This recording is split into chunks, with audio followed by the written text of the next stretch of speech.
the bright red bridal sedan crashed over the bluestone road, the festive music blaring so loudly it made one's eardrums ache. I sat upright in the seat of honor in the main courtyard hall, my fingertips gently stroking a warm white jade thumb ring. My eyes devoid of any life. Today is the day Qi Lianlian enters the Xue residence. It is the beginning of what was, in my previous life, a descent into heartbreaking hatred and exhausting conflict that ultimately ended in mutual destruction. On this day in my previous life, I stood in the center of the courtyard dressed in the formal crimson robes of the primary wife, with eyes rimmed red. I blocked the path of the bridal sedan, questioning my husband. Xue Mingrui, man who had once knelt before every gate of the Yao residence to promise me a lifetime as his one and only. I asked him if his past oaths still held any weight, and why. Only 6 months into our marriage, he insisted on bringing his female cousin into our home.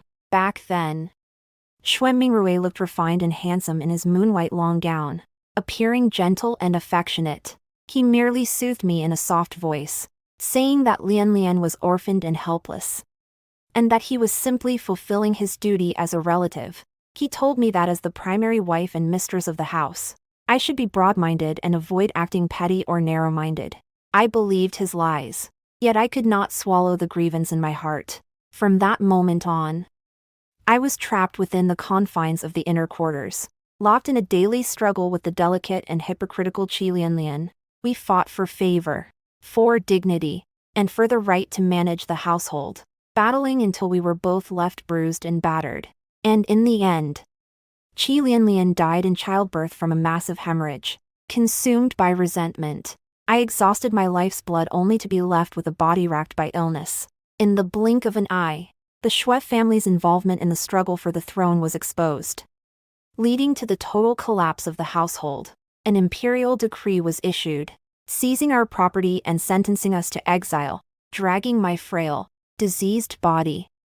I froze to death amidst the swirling sands of the long road to banishment. It was only in my final moments that I saw everything with absolute clarity. Xue Mingrui never possessed a shred of true affection. I was the legitimate daughter of the Yao family, bringing a dowry of 10,000 gold pieces and the full influence of my clan to pave his way. Qi Lianlian was the pawn by his pillow, helping him manage the inner court and maintain his facade of devotion. The two of us were nothing more than 2 chips he wagered in his gamble for a career and his play for imperial power. His deep affection was an act, his helplessness a facade. All his gentleness and consideration were but poisoned blades in disguise. A cold wind swept through the hall, shivering away the frost of my past life. I snapped back to my senses, looking at the familiar scene before me and the bridal sedan chair about to cross the threshold. There was no bitterness or hatred in my heart, only a vast, icy indifference. Heaven has eyes. It has allowed me to live again, returning me to the very day all the tragedies began. Chang'e. A gentle male voice sounded from behind, carrying its habitual tenderness and effect. Iona voice I had been obsessed with for years. Xue Mingrui walked quickly into the hall, his robes immaculate and his eyes full of warmth. Yet deep within them lay a trace of subtle probing and a guilty conscience. He came to my side and said softly, "Lianlian's parents have both passed away, and she is all alone, living under someone else's roof. I couldn't bear to see her drifting without support. Bringing her into the manor today is merely to give her a place to stay. You are the primary wife of the Xue family. Your position is secure. So do not overthink things." This rhetoric was exactly the same as in my previous life. In my previous life, I would have been swayed by a few of his soft words, choosing to endure my grievances in silence. But at this moment, I find it nothing but laughable and disgusting. I slowly raised my eyes to look at him. My gaze was too calm, devoid of anger, resentment, or even the slightest ripple of emotion. This unexpected composure caused Xue Mingrui to startle slightly, a flicker of surprise crossing his eyes. Before he could utter another word of consolation, I spoke slowly, my voice cold and clear, cutting through the festive clamor of the courtyard. "It matters not." Xue Mingrui froze. "What did you say?" I said. "It is no matter," I repeated, nodding slightly, my tone as flat as if we were merely discussing household trifles. "Since you have a compassionate heart and wish to take in a destitute cousin, it is a virtuous deed. Why should I stand in your way? Xue Mingrui was completely stunned, clearly not expecting this reaction from me. He had already prepared countless arguments and was even braced for a heated dispute followed by days of patient coaxing. Yet, the one thing he hadn't accounted for was that I wouldn't care in the slightest. The festive music outside the courtyard gradually ceased as the bright red bridal sedan came to a steady halt. The matchmaker stepped forward to assist Qi Lianlian, dressed in a pink silk jacket and skirt. Looking as fragile as a willow in the wind, she slowly descended from the sedan. Her features were delicate and moving, her eyes filled with a cautious timidity. As she looked toward the hall, her gaze lingered on Xue Mingrui with a faint sense of dependence. Yet, the moment she turned toward me, the primary wife, she immediately lowered her eyes, appearing terrified and anxious, as if deathly afraid of incurring my displeasure. What a fine facade of docility and innocence. In my previous life, I was blinded by this very appearance, suffering repeated losses and falling into a passive position at every turn. But I have long since seen through it. Beneath this delicate skin lies the greedy, selfish, and ambitious heart of a viper.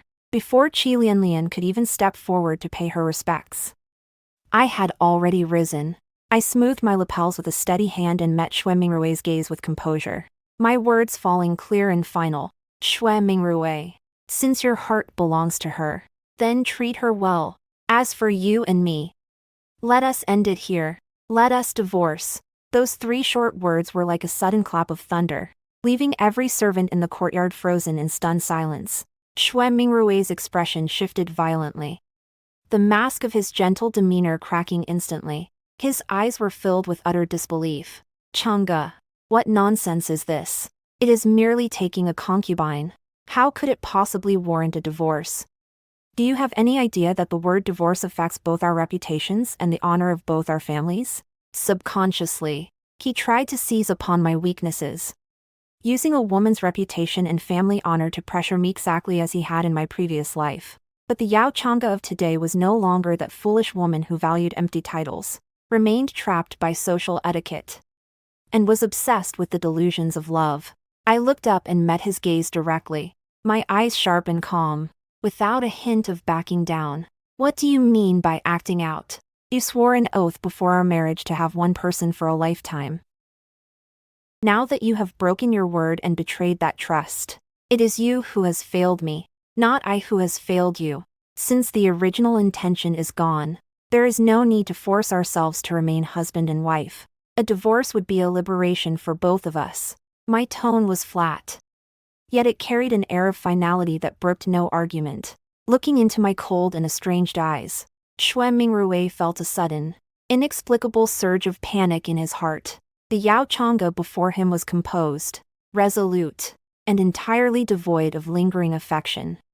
She had completely shed her former gentleness and tenderness, as if she had become a different person altogether. Beside them, Qi Lianlian's body trembled slightly, her eyes reddening instantly. She curtsied timidly, her voice soft and choked with sobs. Sister, please do not be angry. It is all my fault. I will leave right now. I would never wish to disturb the affection between you and brother-in-law.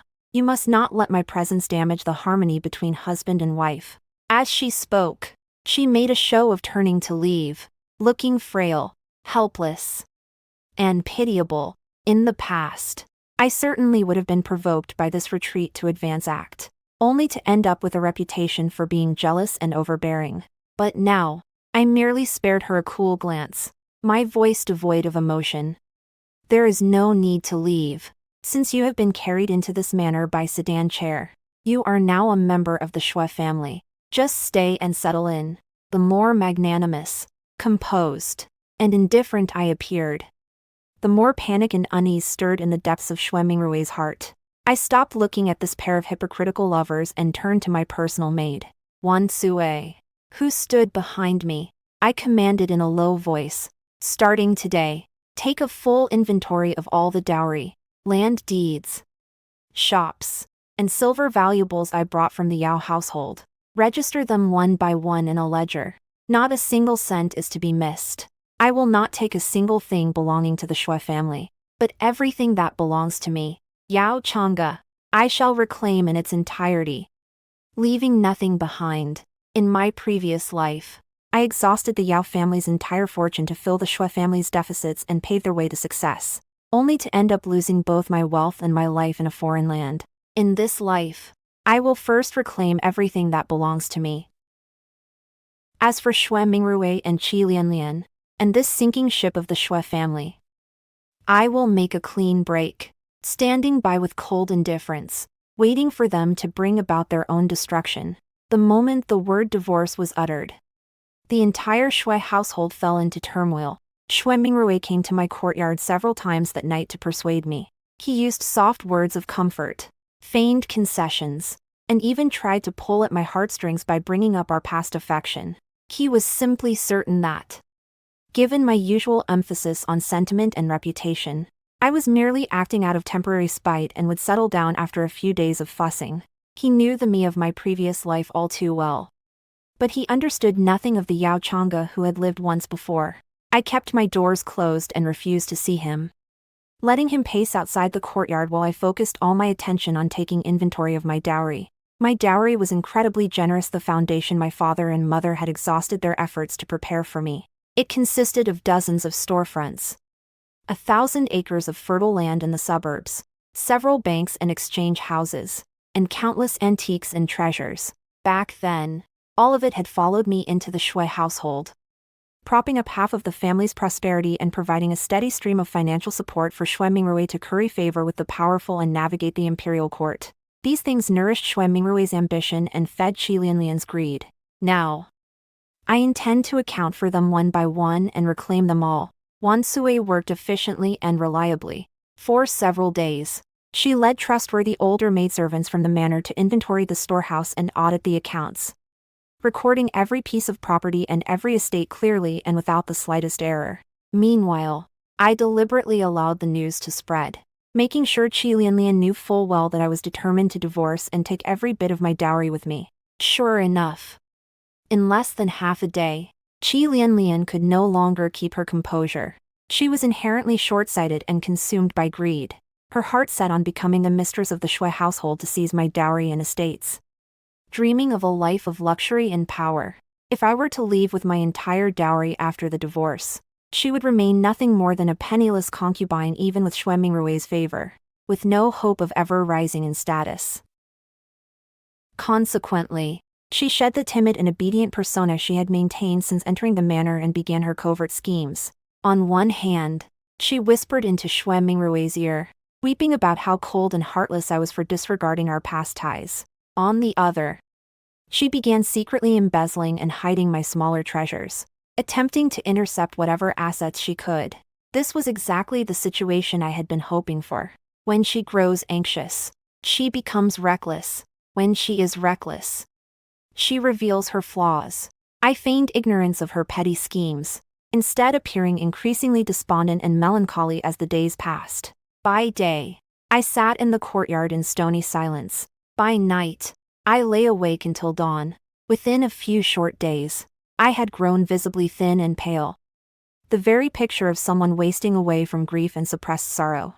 Seeing me wither away, Xue Mingrui felt a flicker of guilt, though it was largely eclipsed by irritation. He was already at his wits' end, struggling to maintain his reputation as a devoted scholar while simultaneously placating his newly arrived concubine and dealing with my unwavering demand for divorce. Seizing the moment, I had Xue take the initiative to suggest inviting a renowned imperial physician from the city to the manor to diagnose me and regulate my health. Xue Mingrui did not refuse. In his eyes, I was merely suffering from a fit of melancholy due to him taking a concubine. A consultation and some medicine to regulate my body would surely help me cool my temper and abandon the idea of divorce sooner. The resident imperial physician Zhang was highly skilled and sophisticated, an expert at reading people and manipulating their hearts. During the pulse reading, I dismissed the attendants, leaving only physician Zhang. My voice was calm but carried a hidden depth. Physician, simply record the diagnosis as it stands. I have been restless of late, with melancholy weighing on my heart and a deficiency of qi in blood. If this persists, it will damage my very foundation, and I fear there will be little chance of conceiving an heir. Physician Zhang was momentarily taken aback but instantly grasped my meaning, having seen countless hidden entanglements within the inner chambers of noble families. He naturally understood the wisdom of seeing through a situation without speaking it aloud. A moment later, he rose and set brush to paper, producing a clear and detailed medical record. The lady suffers from pent-up emotions and stagnation of qi, a deficiency of both qi and blood, and a coldness in the womb. Such a constitution makes conception difficult over time. She requires quiet recuperation and must strictly avoid emotional distress that could further harm her health. This medical record was exactly the weapon I needed to secure my escape. In ancient noble families, nothing was valued more than progeny. A matriarch's inability to conceive was her greatest fault and most significant weakness. Xue Mingrui could tolerate my dull temperament, but he would never tolerate a primary wife who could not branch the family tree and continue the Xue lineage. What's more, he already had the delicate and charming Qi Lianlian by his side, and had long since ceased to hold even a shred of affection for me. As soon as the medical report was released, the entire Xue household was abuzz with gossip. The look in my mother-in-law's eyes completely lost its former gentleness and respect, replaced only by deep-seated loathing and impatience. I watched all of this with cold detachment, my heart untroubled. So what if I were childless? In this lifetime, I had no desire to bear children for Xue Mingrui, nor would I ever allow my own flesh and blood to become collateral for the Xue family's ambitions dragged into the bloody, cruel vortex of the struggle for the throne only to meet a tragic end. At the same time, using the excuse that I was gravely ill, required quiet recuperation, and wished to distance myself from worldly disputes, I completely reclaimed management rights over all my shops and estates. Under the guise of auditing accounts and sealing assets for safekeeping, I began quietly transferring all liquid funds and valuable treasures out of the Xue residence in batches. I acted with extreme secrecy, utilizing the Yao family's external trading firms and layers of trusted servants to funnel resources, successfully evading the watchful eyes of everyone in the Xue household. Qi Lianlian was preoccupied with vying for Xue Mingrui's favor, playing the victim, and scheming over trivial domestic affairs. Her narrow vision prevented her from realizing that I had already cast a vast net, quietly siphoning away more than half of my dowry. By the time she realizes what has happened, everything will have already been settled. Holding that black and white, verifiable medical record, I calmly mentioned to Xue Mingrui day after day, "My body is frail, and it is difficult for me to bear an heir. Occupying the position of the Xue family's primary wife only hinders your family line. It would be better to divorce and grant you and Lianlian a future together. For the Xue family, for you, and for me. It is the best resolution." Time and again, my concessions and sensible behavior, along with my repeated appeals to reason, had instead completely eroded the guilt in Xue Mingrui's heart, leaving behind only a desperate urge to rid himself of me. He was beginning to waver. He understood that keeping a childless legal wife, one who harbored deep-seated resentment and was determined to leave, served no purpose. It was better to go along with the divorce. It would allow him to maintain his persona as a man of deep affection, grant Qi Lianlian the legitimate right to manage the household, and temporarily preserve appearances with the Yao family. I saw through it all clearly. I was only one final step away from a successful escape. After days of stalemate, the situation shifted entirely in the direction I had anticipated. Xue Mingrui's patience was completely exhausted. In the imperial court, he was desperate to curry favor with the powerful and immerse himself in the succession struggle, which required vast sums of money to grease palms. Within the manor, Qi Lianlian wore him down daily with her soft-spoken persistence and tearful complaints of grievance. Seeking to take my place, caught in this pincer movement, he no longer had the mental energy to deal with a primary wife like me, who had no intention of saving the marriage. Seizing the opportune moment, I stopped yielding and took the initiative to raise the stakes. Striking directly at his Achilles' heel, as the night grew cool, I sat alone in the study and spread out a neatly organized dowry inventory alongside clear, indisputable medical records from the imperial physician, placing them both directly before Xue Mingrui. The flickering lamplight reflected my calm and rippleless expression. I looked at Xue Mingrui, who sat at his desk with a furrowed brow, and spoke slowly. My voice was cold and clear, each word striking a nerve. Xue Mingrui. We have been married for half a year. My Yao family has exhausted its wealth and connections to pave the way and support you. We have never owed you anything. Now that you have taken a concubine and broken your vow, I have not resorted to weeping or clinging. I ask only for a deed of divorce, so that I may leave with a clean break.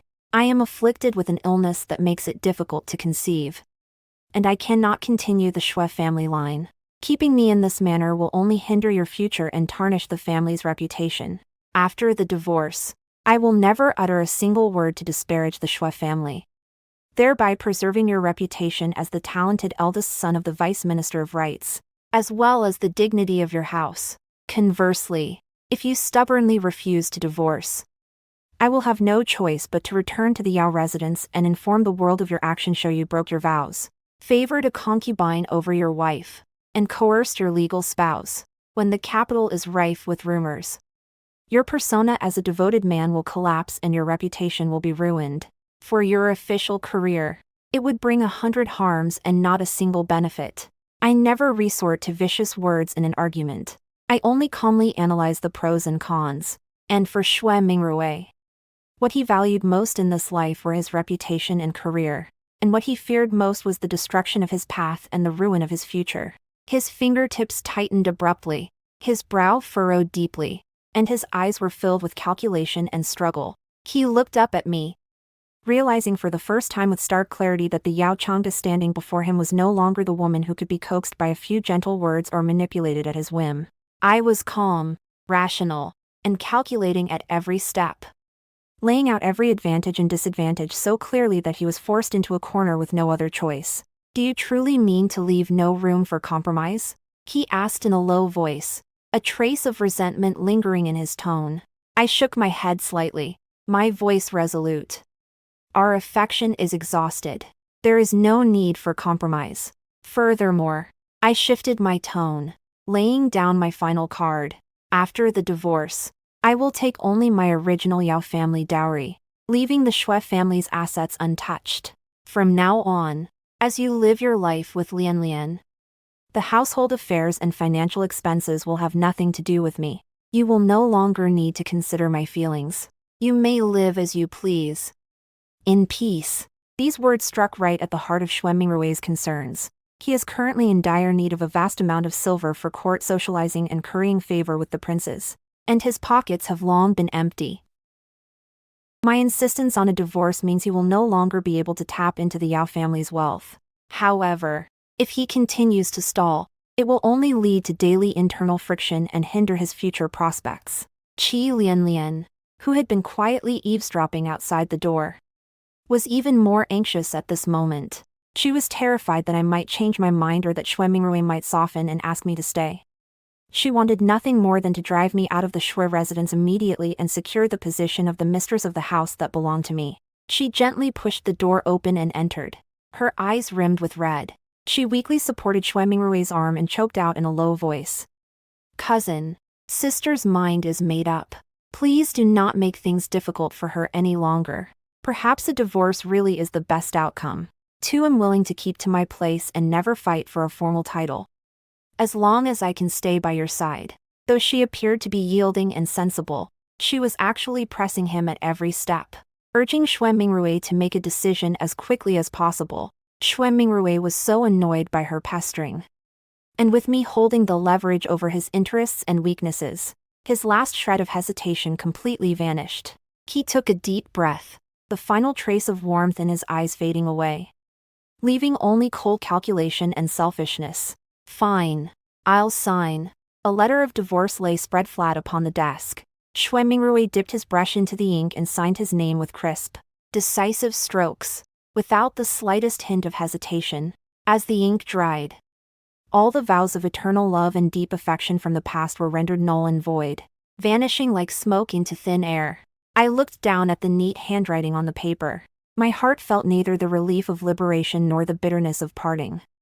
There was only a bone-chilling coldness. In my previous life, I gambled half a lifetime of love and sincerity, only to find that it had all been squandered on an absolute, utter deception.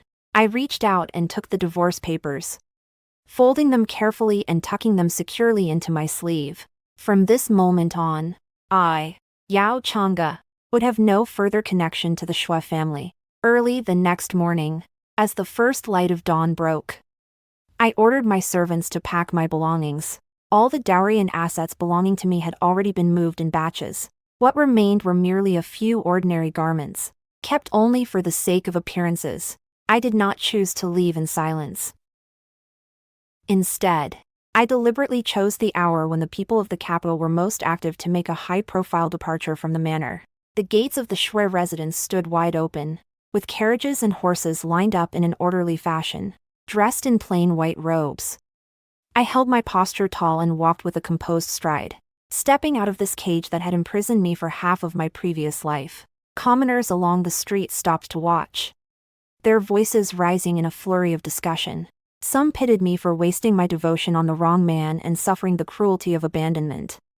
Others marveled at my candid poise and extraordinary character. I remained entirely indifferent to the gazes of others. Without looking back or lingering for a moment, I boarded the carriage bound for the Yao residence. As the carriage curtain fell, it shut out the clamor of the Xue household, as well as all the obsessive love and hatred of my past life. The wheels rolled on, heading in the direction of the Yao residence. Xue sat by my side, sobbing softly. "Miss, we are finally going home." I nodded slightly, looking out at the bright daylight through the window, a faint trace of warmth flickering in my eyes. "Yes, I am home. From this moment on, I shall stay far away from that scumbag and his deceitful concubine, far away from the misfortunes of the Xue family, and far away from that earth-shattering catastrophe that once wiped out my entire clan. The prosperity and wealth, the rise and fall, and the ultimate ruin of the Xue family shall henceforth have absolutely nothing to do with me." Yao Chang'e. After returning to the Yao residence, my days passed in peace and tranquility. Upon learning of my return following the divorce, my parents felt regret, yet they never uttered a single word of reproach. Instead, their hearts were filled with nothing but pity for the grievances I had suffered. And they did everything in their power to protect me. Always open-minded and wise, they understood Xue Mingrui's treachery and lack of character. They simply urged me to rest and recover, assuring me that for the rest of my life, I would have the protection of my family and would never need to depend on anyone else again. I stayed in the manor with peace of mind, recuperating my health while organizing the accounts of all the industries under my name. I systematically revitalized and reclaimed the assets that had suffered losses or been misappropriated by the Xue family in my previous life. At the same time, I privately advised my father several times to have the Yao family completely sever all ties with the Xue family. I urged him to withdraw from all collaborations, reclaim the connections and resources previously used to support them, and quietly cut all ties with this sinking ship. My father, a seasoned veteran of the imperial court with a meticulous mind, had already grown vigilant after hearing me repeatedly and subtly mention the turbulent political situation and the intensifying struggle between the princes. He followed my advice to the letter. As the Yao family steadily withdrew to protect themselves, the Xue family, now deprived of my financial support, rapidly fell into a dire predicament. In the past, most of the Xue family's prestige and expenses were supported by my dowry and properties. Xue Mingrui's official salary was limited, and his family's ancestral assets were meager. They were nowhere near enough to sustain his ambitions of socializing and climbing the social ladder, let alone satisfy Qi Lianlian's extravagant and insatiable greed. In the past, with my continuous supply of funds, he was able to enjoy boundless glory and smooth progress at every turn. Now that I have withdrawn and cut off his greatest source of wealth, the Xue family's fortunes have plummeted instantly. Yet his ambition had already swelled, and he was too deeply entrenched in the power struggle for the throne to extricate himself. To curry favor and secure a higher position, he refused to restrain himself. Instead, he spent money even more frantically, bribing officials and maneuvering through social circles. Qi Lianlian was even more short-sighted and vain. After taking charge of the Xue household, she dressed in luxury every day and spent lavishly, competing with the grand displays of the capital's noble ladies without the slightest understanding of how to manage a household frugally. In just over a month, The Xue family's savings were completely drained, the household expenses were stretched thin. And with no silver left to grease palms at court, Xue Mingrui was completely cornered. He sent messengers to the Yao residence several times, attempting to visit and plead for mercy, borrow money to tide him over, or even rekindle old feelings to once again rely on the Yao family's influence. I rejected every attempt and kept my doors firmly shut, refusing to give him even the slightest opportunity to entangle me further. With nowhere left to turn, Xue Mingrui fell into a state of total panic. And this was precisely the trap I had long since laid. Long before the divorce, I had secretly instructed my confidants to open a clandestine underground bank. It specialized in lending to the sons of high-ranking officials and noble families at exorbitant interest rates. Yet it was disguised as a highly stable and reliable operation. It was designed specifically to target ambitious men like Xue Mingrui, who were driven by quick gains and in desperate need of funds. Soon enough, someone utilized their network of connections to approach Xue Mingrui proactively, promising him a massive loan without collateral based solely on his reputation to solve his pressing financial crisis. Xue Mingrui was already at his wits' end and consumed with anxiety. He was in no position to scrutinize the pros and cons or verify the background of the offer. In his eyes, as the son of the vice minister of the Ministry of Rights with a boundless future, he only needed to borrow money temporarily for turnover. Once the prince he was currying favor with ascended the throne, he believed he would secure a high-ranking position with a handsome salary, allowing him to repay the debt, principal and interest alike. Blinded by his towering ambition, he did not hesitate to sign multiple loan contracts, one after another, as massive sums of silver flowed continuously into his hands. In the beginning, he relied on the borrowed silver to barely maintain the extravagant expenses of his manor and support his social networking within the imperial court. Keeping up a facade of his former glory, Qi Lianlian was even more triumphant, squandering money on pleasure every day. Certain that she had married a good man and that her future would be one of rapid promotion and carefree wealth. Yet they were completely unaware that the compounding interest of these high-interest loans was like a cancer bone deep, a bottomless pit of a trap. In just 2 short months, the principal and interest had ballooned to an astronomical figure, far exceeding what the Xue family could ever afford to bear. Debt collectors arrived frequently, blockading the gates of the Xue residence day after day with clamorous shouting and utter humiliation. The Xue family's dignity was completely dragged through the mud, and everyone in the capital soon knew that the eldest young master of the Xue family was drowning in a mountain of debt. It was only then that Xue Mingrui suddenly woke up to the truth, realizing he had fallen into a trap. But it was already far too late. The contract was there in black and white, signed by his own hand. There was no way to deny it. He attempted to find someone to mediate and plead for a reduction in interest, only to discover that the moneylender had a mysterious background and ruthless methods. No one dared to provoke them, and no one dared to speak on his behalf. Little did he know that the mastermind behind all of this was none other than the ex-wife he had discarded like a piece of trashum. Yao Chang'e. I sat quietly in the high pavilion of the Yao residence, hearing the news that the Xue family was being harassed by creditors daily and left in a state of constant turmoil. I merely lowered my eyes indifferently, my heart undisturbed. This was nothing more than the retribution he deserved for his selfish greed and monstrous ambition. In our past life, he gambled his entire family's lives and exploited half a lifetime of my love to secure wealth and honor. In this life, I first let him gamble away his fortune and property, forcing him to taste the bitterness of being trapped in a dilemma and driven to a dead end.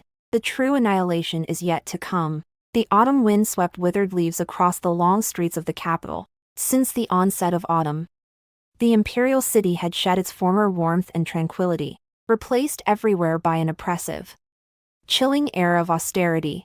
The treacherous undercurrents of the imperial court had long since spread through the intricate networks of the nobility into every alleyway of the city.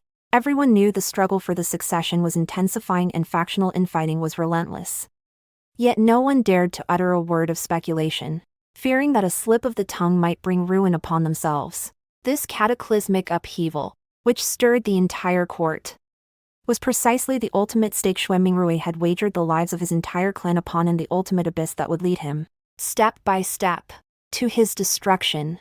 Since my divorce from Xue Mingrui and my complete withdrawal from the Xue family's perilous situation, I had been settled safely back in my own home for several months. Under my repeated warnings and strenuous advice, the Yao family had thoroughly severed all social ties, business connections, and political alignments with the Xues, extracting themselves cleanly without leaving a single hidden danger. My father, a veteran official who had cultivated his position in court for many years, was naturally cautious and transparent, possessing a lifelong distaste for partisan struggles. Previously, out of consideration for my marriage to Xue Mingrui, he had offered the Xue family much care and assistance. Now, seeing clearly how the Xues were mired in the vortex of the succession struggle and their reckless lack of restraint combined with the emperor's increasingly somber attitude and the dark currents of the court that had long been on high alert, he adopted all of my strategies, closing our doors to maintain a low profile, remaining obscure, and refusing to curry favor, take sides, or participate in any disputes between the prince's factions. The Yao household went about its business in an orderly fashion. Living peacefully, the family industries operated steadily without a single loss, and the clansmen were prudent in speech and action, keeping to their places. In a capital where a storm was brewing, we firmly held onto a sanctuary of peace. I, too, had completely broken free from the hardships and entanglements of my past life. By day, I managed my dowry properties, organizing the accounts of estates and shops, and restoring the assets that had been secretly eroded and depleted by the Xue family in my previous life. By night, I read quietly to nourish my spirit and settle my mind, making up for the time wasted in my former life when I was trapped in inner court struggles and obsessions with love. Away from Xue Mingrui's hypocritical calculations and Qi Lianlian's insidious framing, my days were quiet and relaxed, stable and free. The gloom and hostility that had accumulated in my expression over the years completely dissipated, and I gradually rediscovered the composed elegance befitting a legitimate daughter of the Yao family. In contrast, the Xue family, having lost my financial support and been cut off from the Yao family's protection, had already fallen completely into the mire. They grew more decayed and destitute by the day, utterly losing the prestige and dignity they once held as a scholarly and rising noble house. The compounding interest of exorbitant high-interest loans had long since hollowed out the Xue family's originally meager foundations. The ancestral treasures, paintings, antiques, fertile lands, and manors that Xue Mingrui had once taken pride in using to decorate his facade had all been sold at low prices to settle debts. The gates of the Xue manor, once crowded with guests and a constant stream of carriages, were now desolate and lonely. Moss covered the courtyards, and dust settled thick on the corridor pillars. Only the debt collectors from the money houses who came daily, and the frantic members of the Xue family running about in anxiety due to the turbulent situation, added a touch of pathetic clamor to the dilapidated estate. I sat comfortably in the elegant pavilion of the Yao residence, leaning against the railing and looking into the distance, where I could faintly hear the commotion from the Xue family on the streets. Every day, Xue gathered news from the outside for me, reporting the Xue family's desperate situation and the subtle shifts in the imperial court with clarity and precision. Without having to step into the storm myself, I could witness the Xue family's struggles, their madness, and the sight of them reaping what they had sown. My mind remained calm and undisturbed, without a hint of sighing or a shred of pity. All this suffering and destitution was never the harsh treatment of fate, but the bitter fruit planted by the hands of Xue Mingrui and Qi Lianlian, the inevitable conclusion of their greed, selfishness, monstrous ambition, and stubborn obsession. Xue Mingrui's ambition never stopped at being the son of the Vice Minister of Rights. Nor was he satisfied with the stable career of a mid-level official. It was only before my death in my previous life that I fully realized that from the moment he married me, every calculated step, every display of tenderness, and every performance of deep affection were merely preparations for his chess game of imperial succession. What he valued was never me as a person, but the Yao family's immense wealth, solid court connections, and the supreme leverage provided by my status as the legitimate daughter. He plotted to use the Yao family's influence to climb step by step, betting on princes and involving himself in factional strife, hoping that once successful, he would hold a high position and wield power over the entire court, ensuring the Xue family's prosperity for generations above all others. In the past, with the continuous support of my massive dowry and the Yao family's connections paving the way for him, He was able to move through the court with dignity, befriending nobles and currying favor with princes, appearing to have boundless prospects and a bright future. However, once stripped of all support, his fatal flaws, shallow foundations, a flighty temperament, a thirst for quick success, and a cold, selfish nature were fully exposed. The deeper he sank into the abyss and the more blurred his path became. The more frantic the ambition and obsession in his heart grew. A normal, stable life could no longer satisfy him. He had long been thoroughly corroded by the poison of power, believing that in this life, one must either ascend to the heavens in a single bound and rule the world, or suffer a crushing defeat and fall into eternal perdition, with no middle ground or retreat, even while burdened with massive debt. With his household on the brink of bankruptcy and his clansmen living in terror, Xue Mingrui refused to stop his pursuit of the succession. Instead, he became increasingly desperate, doubling down on his madness. He was certain that the third prince he followed was powerful and that the throne was within reach. He believed that as long as he endured the current predicament, once the third prince ascended the throne, all debts, all destitution, and all criticism would vanish. At that time, he would be a meritorious official of the new emperor, with high office and immense wealth easily within his grasp. This unrealistic fantasy became his only spiritual solace in his desperate straits, and the final push that drove the Xue family completely into the abyss of destruction. To raise the vast sums of silver required to cultivate court officials and maintain the relationships within the prince's faction, Xue Mingrui had long since abandoned all scruples and moral boundaries. After selling off his ancestral properties, he began reaching out to old friends, former classmates, and colleagues, humbling himself and resorting to every form of flattery to beg for loans. Yet, when the tree falls, the monkeys scatter. While many are eager to add flowers to a bouquet, few are willing to provide charcoal in the snow. The elites of the capital were sharpie people who prioritized profit and avoided risk. They had long sensed the perilous atmosphere of the court and the turbulent undercurrents surrounding the third prince's faction. Knowing the Xue family was drowning in debt and teetering on the brink of ruin, no one was willing to wade into these muddy waters, let alone lend money to a desperate gambler who had staked his entire clan's lives on an uncertain future. After facing repeated rejections, Xue Mingrui spiraled into complete madness.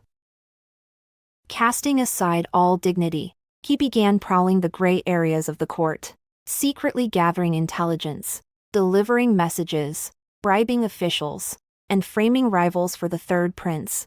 Through these shady, treacherous, and desperate dealings, he secured meager sums of silver temporarily allocated by the prince to barely sustain the faction's networking and his own household expenses. He believed himself to be cautious and meticulous, convinced that his operations were hidden in the shadows and undetected by anyone.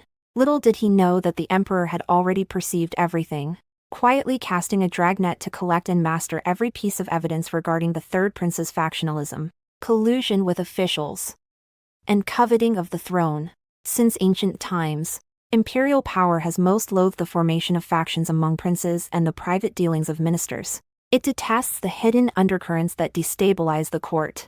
The current emperor was wise, brilliant, and profoundly calculating. In earlier years, he had tolerated and balanced the private struggles among his sons merely to temper them and stabilize the political situation. However, the third prince's ambitions had bloated beyond restraint. By openly courting ministers, forming cliques for private gain, and even secretly colluding with local powers to amass private strength, he had long since crossed the line of imperial authority and touched the emperor's reverse scale. Relying on the memories of my past life, I knew exactly how the situation would unfold.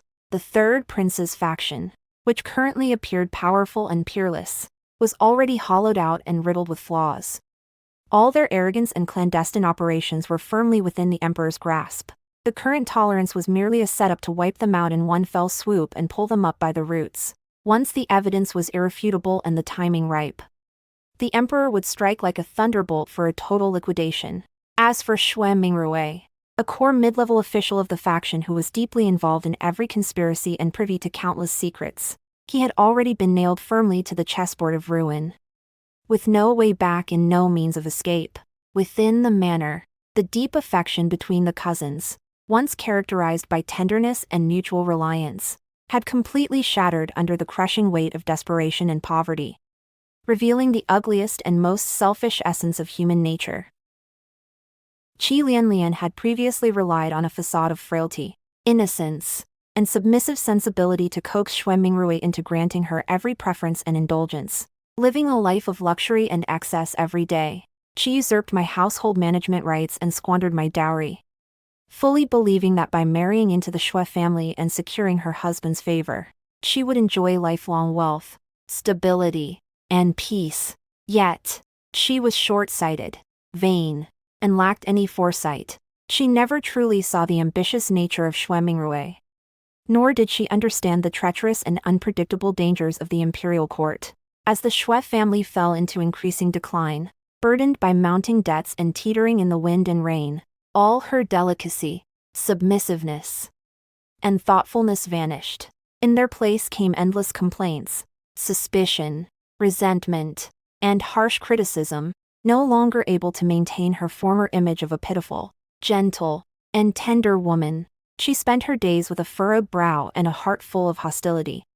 Weeping and accusing him incessantly at the slightest inconvenience, she resented Xue Mingrui for being too paranoid and lacking restraint, for abandoning a stable career path to gamble the lives of the entire clan on the struggle for the throne.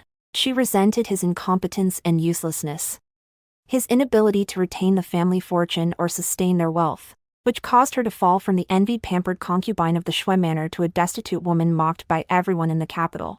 Most of all, she resented the unfairness of fate for trapping her in a dead end during her prime, leaving her with no more luxury, status, or honor. In the past, she had targeted me at every turn, fighting me in an attempt to usurp my position as the primary wife and seize my family wealth and power. Now that she had finally achieved her wish, with no one to balance her and no one to compete with, she had completely lost her composure and fallen into disarray. She finally understood that what I had upheld in the past was not just the dignity of the Xue family's matriarch, but the very financial foundation and stable structure of the entire manor. Without the support of my substantial dowry and the protection of the Yao family's influence, Xue Mingrui's deep affection was worthless, and his so-called favor was nothing but a fleeting illusion. Destitution, instability, and an unpredictable fate between life and death were their only final destinations. Yet, she never reflected on her own greed, short-sightedness, or the way she had fanned the flames. Instead, she pushed all the blame onto Xue Mingrui and the fickleness of the world. Day after day, the two of them engaged in endless arguments, shifting blame and harboring mutual hatred within the dilapidated Xue manor. Their former sweetness and mutual dependence had entirely devolved into a sharp, needle-to-heat-stalk confrontation. Xue Mingrui was distracted and beset by troubles both internal and external. At court, every step was frightening, as if treading on thin ice, while at home there was not a moment of peace amidst the daily bickering. Enveloped by layers of debt, political pressure, and internal friction, he was already exhausted and on the verge of a total collapse. Occasionally, in the solitude of the deep night, he would find himself in a daze, reminiscing about the days of the past. He would remember my time at the Xue residence, how I was meticulous in every matter and possessed a perfect sense of propriety, how I kept the household in impeccable order, dignified and stable, how I was never extravagant or wasteful, never stirred up trouble out of nothing, and certainly never spent my days clamoring and complaining. Adding to the internal friction, he would remember how I brought a dowry of 10,000 gold pieces to support him with all my might, exhausting the Yao family's resources to pave his way and build bridges for him, silently upholding his official career and the Xue family's prestige without ever asking for anything in return or harboring a shred of resentment. Contrasting this with Qi Lianlian's greed, vanity, narrow-minded selfishness, and her tendency to do nothing but cry and shift blame when trouble arose. A faint flicker of regret would occasionally stir in the depths of his heart. Yet this regret was fleeting, instantly and utterly smothered by his towering ambition and a gambler's sense of luck. He remained stubbornly convinced that he was merely a victim of ill fortune and temporary destitution. He believed that as long as he endured the current hardships and won this gamble for the throne, he could turn the tide and ascend to a high position. At that time, all debts, all wretchedness, and all regrets could be fully compensated. He still clung to the belief that abandoning me to marry Qi Lianlian was merely a necessary trade-off on the path to the pinnacle of power, and that he had never truly done anything wrong. Hearing these fragments of news brought back by the servants, I merely held my cup and took a light sip of tea, my eyes calm and rippleless. Xue Mingrui's regret was meaningless. His obsession and madness had long since sealed his fate, from the moment he chose to betray his vows, exploit sincerity, and throw himself into the gamble. His downfall and that of the Xue family had already been written, leaving no possibility of a reversal. As the night deepened and the evening clouds grew heavy, the entire capital was shrouded in a deathly, chilling silence. Ordinary commoners had long since closed their doors and extinguished their lamps to sleep, leaving only the estates of the nobility and court officials brightly lit and filled with panic. Countless people vaguely sensed the impending storm, spending the night sleepless and anxious. Yet none knew that tonight was the eve of the resolution of the succession struggle, the night before the collapse of numerous prestigious families. I stood by the attic window, gazing into the heavy darkness, my heart clear and tranquil. In my past life, on a night such as this, I was dragging my sickly body along the path of exile, gasping for breath, suffering the bitterness of the cold wind, and waiting for death in despair. In this life, I stand upon a stable, high platform, quietly waiting for the villain's curtain call and for the dust to settle. The contrast between the destinies of my two lives felt like a world away. All my obsessions were, at last, entirely released. Before dawn, a thick layer of dense, dark clouds still pressed against the eastern horizon. The morning light refused to pierce through the clouds, leaving the entire capital immersed in a deathly silent and piercing chill. Unlike the usual warmth and bustle of the morning, the streets and alleys of the imperial city today were terrifyingly quiet. The street vendors and early travelers had all vanished. Only gusts of autumn wind whistled through, swirling withered yellow leaves across the ground and slapping them against the vermilion walls and black tiles with a rustling sound, like a bleak finale playing for the impending, earth-shattering upheaval. Overnight, the situation in the capital had completely transformed. The imperial city, inside and out, had been taken over layer by the black-armored imperial guard. Heavy military forces sealed off all city gates, main roads, and alleys. Their iron armor loomed, and their blades and spears reflected the heavy sky with a bone-chilling glint. A murderous aura swept across the city, pressing down so heavily it was suffocating. The storm over the succession that had been brewing in the imperial court for years finally reached its endgame today. Having endured in silence for years while secretly laying his plans, the emperor had finally verified all evidence of the third prince's faction, their collusion for private gain, their coveting of the throne, their private amassing of forces, and their intent to commit treason, with evidence as solid as a mountain and beyond refutation. The emperor finally ceased his forbearance. He issued secret decrees overnight to mobilize the imperial guard to purge the traitors and liquidate the remnants. A thunderous reckoning, sweeping through half the court, abruptly began. The residences of countless officials attached to the third prince were surrounded by heavy troops. The rising stars of the court, once basking in infinite glory, were reduced to traitorous criminals in a single day, with no one spared. As a core vassal of the third prince's faction, and with Xue Mingrui being a capable confidant who had participated in every clandestine plot and exerted himself in the third prince's service, the Xue family naturally topped the list for liquidation. With no way to escape, at this moment, the Xue residence was still immersed in a dilapidated and anxious silence. The clansmen, high and low, were still clinging to a stroke of luck, holding on to a final shred of unrealistic hope, desperately trying to change their fate against the heavens. Xue Mingrui, who had not slept all night, had disheveled clothes and bloodshot eyes. Days of anxiety, rushing about, debt, and internal friction had already worn him down to a skeletal frame with a haggard face, completely stripping away his former elegant demeanor as a gentle scholar. He sat withered in the cold hall, his hand tightly clutching half a torn secret faction letter. His fingertips were white and his knuckles strained as he repeatedly recalled the third prince's past promises, hypnotizing himself over and over, firmly believing that as long as the faction stabilized the situation, He could turn the tide, and all his destitution and crises would vanish like smoke. Qi Lianlian had also not slept all night. Her makeup was completely ruined, her hair was disheveled, and the delicate, carefully groomed appearance she once maintained was nowhere to be seen. She curled up in a corner of the hall, wearing a plain padded jacket that couldn't be more ordinary. Stripped of the luxury and dignity of her former silk robes and jade ornaments, after months of destitute debt repayment and daily quarrels, her patience and gentleness had long been worn away by poverty and fear. All that remained in her eyes was the hostility of failed greed and the madness of being pushed to the brink. From time to time, she looked up and stared fixedly at Xue Mingrui. There was not a trace of her former adoration or dependence in her gaze, only a suppressed, extreme resentment and hatred, waiting for the final straw to break before a total explosion. The old matriarch of the Xue family leaned on her cane, standing tremulously under the corridor.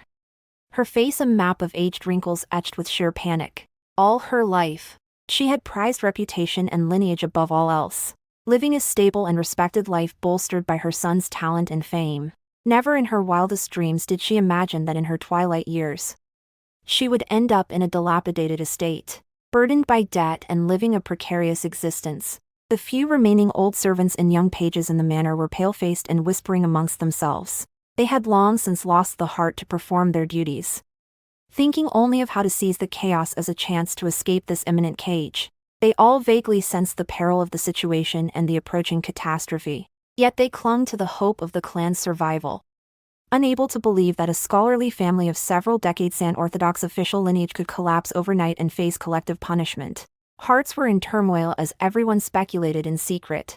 The decaying Xue estate was shrouded in the despair of a gathering storm, with everyone fearing for their own safety as the house teetered on the brink of ruin. In contrast, the Yao estate remained a picture of stability and refined elegance. As if time itself had slowed into a peaceful rhythm, I finished my morning toilette.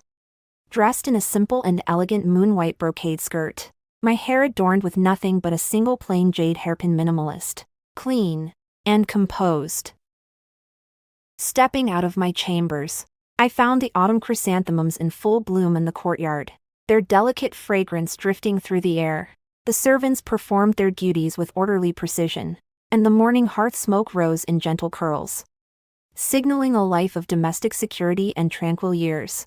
Months of withdrawal and lying low to avoid trouble had allowed the Yao family to completely bypass the imperial court's whirlpool, preserving a unique peace and harmony amidst the city's raging storms. Xue brought in warm morning tea and pastries, reporting the latest developments in a low voice. "Miss, the imperial city is under full martial law, and the imperial guard has been deployed in all directions. More than a dozen officials' residences were surrounded last night, and rumors are flying throughout the capital. I expect the imperial decree will arrive at the Xue residence momentarily." I took the teacup, my fingertips brushing against the warm porcelain.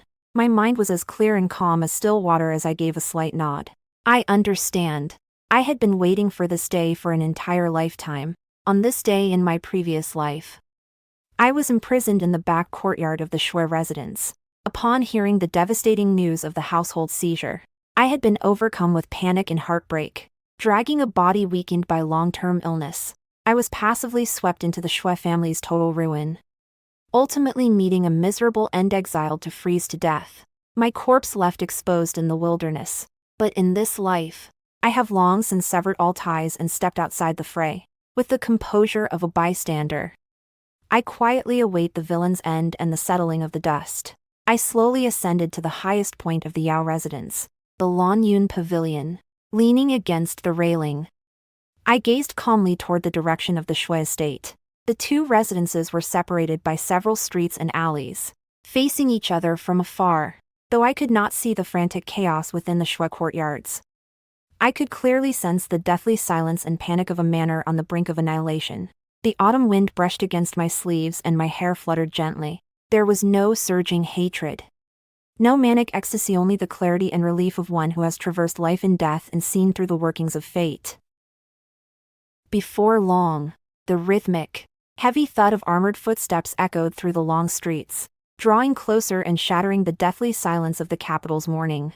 Hundreds of black-armored imperial guards galloped in formation, their spears unsheathed and armor gleaming, exuding a chilling aura of majesty and lethal intent as they headed straight for the Xue estate. At the head of the procession, the decree-bearing eunuch, dressed in bright yellow brocade and holding a gold-gilded imperial edict, maintained a solemn expression and a steady gait. Enveloped in the overwhelming and indisputable authority of the throne, along the streets and alleys, the common folk prostrated themselves on the ground, not daring to lift their heads or even draw a heavy breath. Their hearts filled with awe and dread. Everyone knew that today's imperial edict was destined to rewrite countless fates and cause several of the capital's great noble houses to collapse into dust. Soon, the imperial guard smoothly encircled the entire Xue estate. Cold spears were leveled against the vermilion gates, completely sealing off the dilapidated mansion so tightly that not even a drop of water could leak through. And no one could escape. The heavy gates of the Xue estate were thrust open by the guards. The thunderous crash echoed through the streets like a death knell tolling for the entire Xue clan. The decree-bearing eunuch stepped slowly into the courtyard and stood in the center of the main hall. As he unfurled the gilded imperial edict, his clear and majestic voice resounded throughout the estate.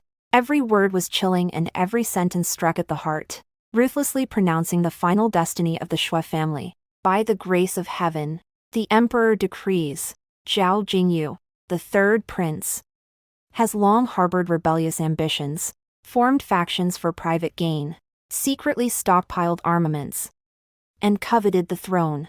He has colluded with external officials and brought chaos to the imperial court. The evidence of his crimes is irrefutable. He is hereby stripped of his princely title and sentenced to life imprisonment under house arrest, never to leave the imperial city. His partisans and rebellious followers shall be thoroughly investigated. No leniency shall be shown. Xue Mingrui of the household of the Vice Minister of Rights, as a scion of a court official and a commissioned officer of the state, failed to consider loyalty to the sovereign and the country. Instead, he secretly aligned with a rebellious faction and communicated with traitors, spying on confidential matters for the third prince, framing loyal subjects, manipulating court affairs, and seeking illicit gains.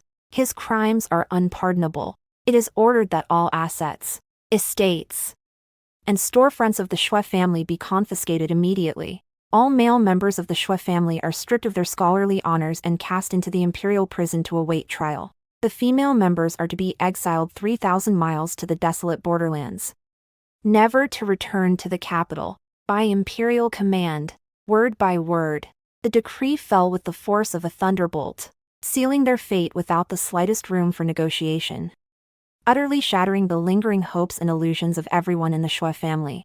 Xue Mingrui trembled violently as if struck by lightning. His legs gave way, and he collapsed straight to the ground, his face turning as pale as paper. Drained of all color, he stared blankly at the bright yellow imperial edict. The cold words rebellion, confiscation, imprisonment, exile echoing repeatedly in his ears. Years of ambitious calculations, days and nights of tireless scheming, and the desperate struggles for a chance at survival all dissolved into nothingness and came crashing down in this single moment. He staked his family, his future, his reputation, and even his life, betting everything on the game of imperial succession. Had he won, he would have ascended to the heights of power, commanding the entire court. Having lost, his entire clan faces annihilation and eternal damnation. Now that the dust has settled, he has lost utterly and completely. Stripped of everything with no hope of ever rising again. No, it's impossible. His lips trembled, his voice hoarse and broken, his eyes vacant and manic as he shook his head in relentless denial. The third prince cannot lose. I cannot lose. I have planned for years. How could it all be destroyed in a single day? Yet the cold imperial decree, the grim imperial guard, and the desolate courtyard all ruthlessly informed him that every illusion had shattered and every obsession was but empty talk. The ruin he had crafted with his own hands had finally arrived as scheduled. Beside him, Qi Lianlian collapsed completely, sinking to the ground in an instant. Her beautiful face paled and her body shook violently as all her past vanity, greed, and ambition were swallowed by extreme terror. Born of humble origins, all she ever sought was wealth, stability, and honor. She had exhausted every effort to cling to Xue Mingrui, fight for the power of the mistress of the house, and suppress meal ultimately to escape her low-born fate and enjoy a lifetime of luxury. Little did she imagine that after all her schemes and calculated moves, her final reward would be the seizure of her home and a miserable exile to the desolate wilderness. A massive wave of despair completely shattered the last of her sanity. She jerked her head up, her bloodshot eyes locking onto Xue Mingrui, who lay collapsed on the ground. The resentment, hatred, and bitterness accumulated over months erupted instantly. Her sharp, piercing wails and curses echoed through the courtyard. Xue Mingrui, you lied to me. You've utterly ruined me. You were the one who promised to protect me for life and grant me a lifetime of glory. You were the one who insisted on joining the struggle for the throne, gambling with the lives of the entire family. Every day I urged you to live a stable life, but you were obsessed with your delusions and refused to listen. Now look at us, the entire house has fallen. We have nothing left. My prime years, my clean reputation, everything has been completely destroyed by you. She was hysterical, tears and mucus streaming down her face, completely disregarding any sense of dignity as she shrieked accusations at Xue Mingrui. The tenderness of the past and the deep affection between cousins proved fragile and pathetic in the face of a life-or-death crisis, leaving behind nothing but bone-deep resentment and vitriol. Xue Mingrui was already on the brink of collapse. Being subjected to her frantic accusations and total blame caused his long-suppressed irritation, regret, and despair to explode. He snapped his head up, his eyes filled with violent crimson, and he violently shoved Qi Lianlian away as she lunged at him, roaring fiercely, "Shut up! So now, you have the nerve to blame me." His face was contorted, his expression like that of a madman, every word dripping with icy hatred. If you hadn't spent every day in luxury and extravagance, draining the estate's savings, if you hadn't nagged me every night in bed, pushing me to climb higher, if you hadn't been so greedy and short-sighted, egging me on to gamble at every turn, how could I have ever ended up in this state? If I had stuck to a stable career and lived a steady life, how could such a catastrophe have befallen me? It was your vanity, your ambition, your constant prodding. Our downfall today is entirely of your own making. The two had completely torn away their disguises and shattered all pretenses of affection.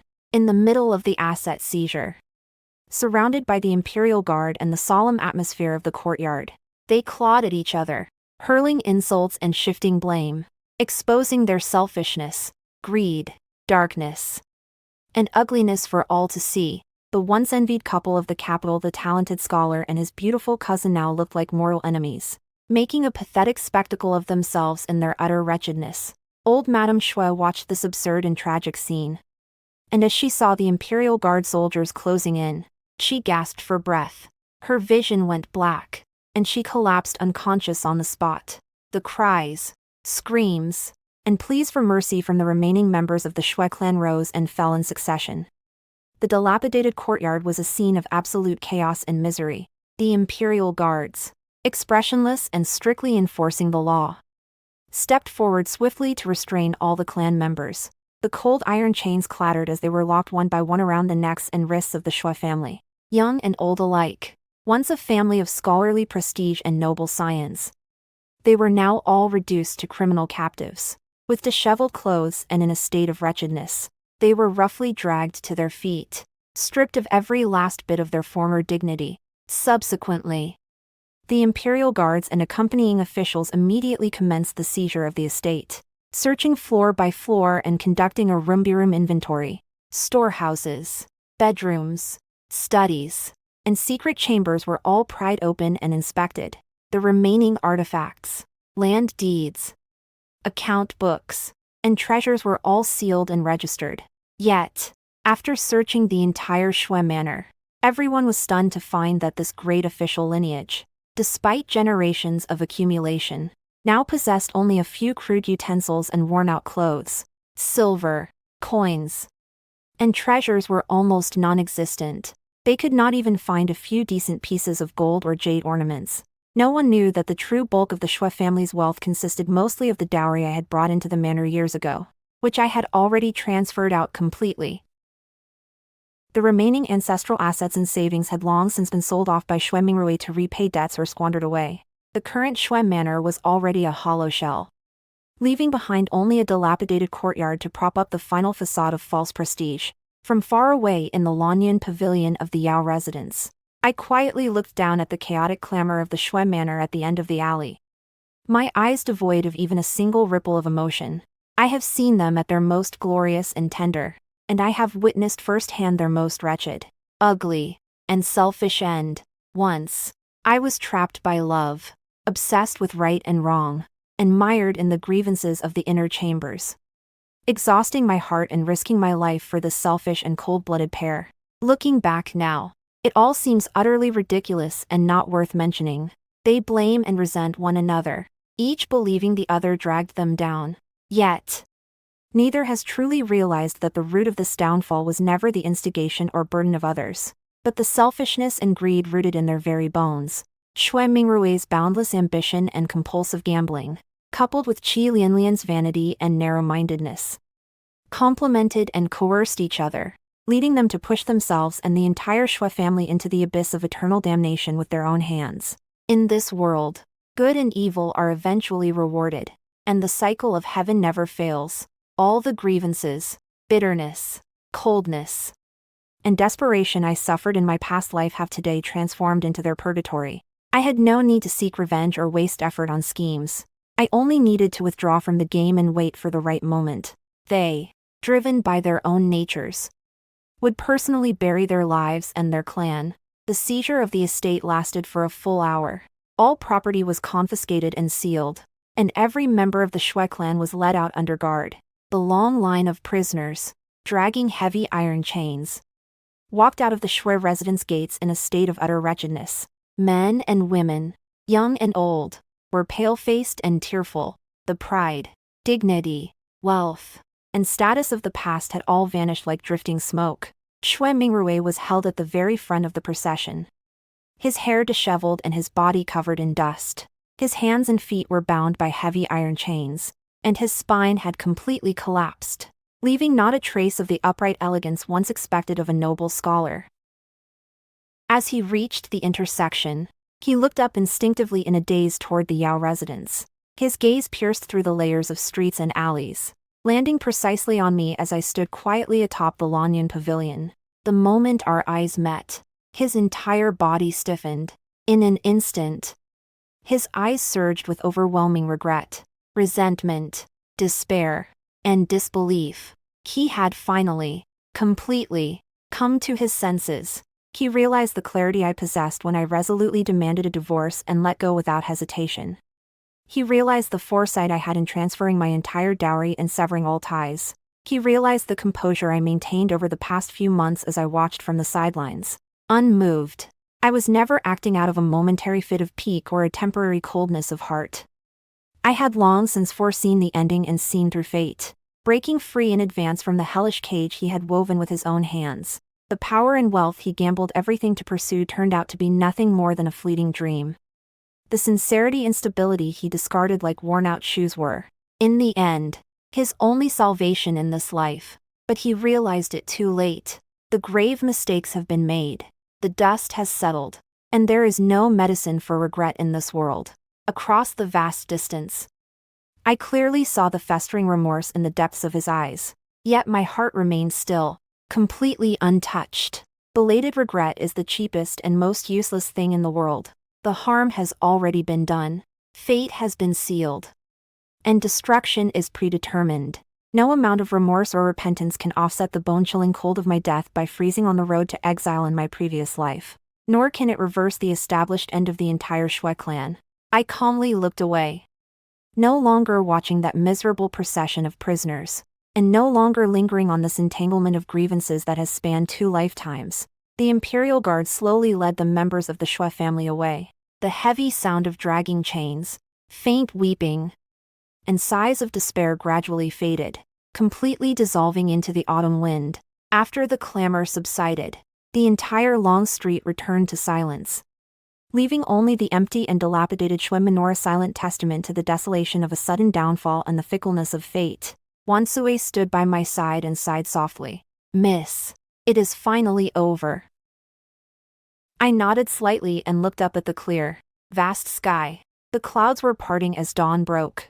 Warm sunlight pierced through the layers of dark clouds and spilled over the world, dispelling the gloom and austerity of the past few days, and completely clearing the haze of obsession that had haunted me across 2 lifetimes.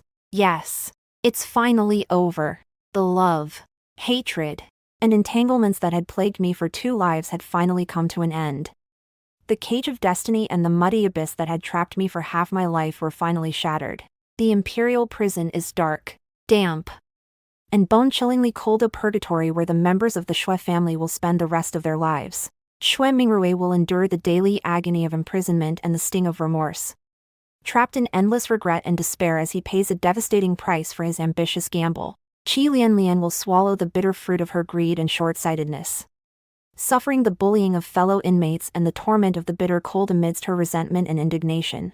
Every member of the Xue household will spend their remaining years atoning for their sins, enduring immense suffering within dark cages and along the long, arduous road of exile. This is the ending they deserve, a destiny forged by their own hands, rightful, just, and well-earned. And I, Yao Chang'e, am henceforth completely reborn. I no longer need to compromise my dignity for love, exhaust myself over old grudges, or suffer for the transgressions of others. With my vast family fortune, a secure clan, and a life of freedom, the path ahead is broad and bathed in bright light.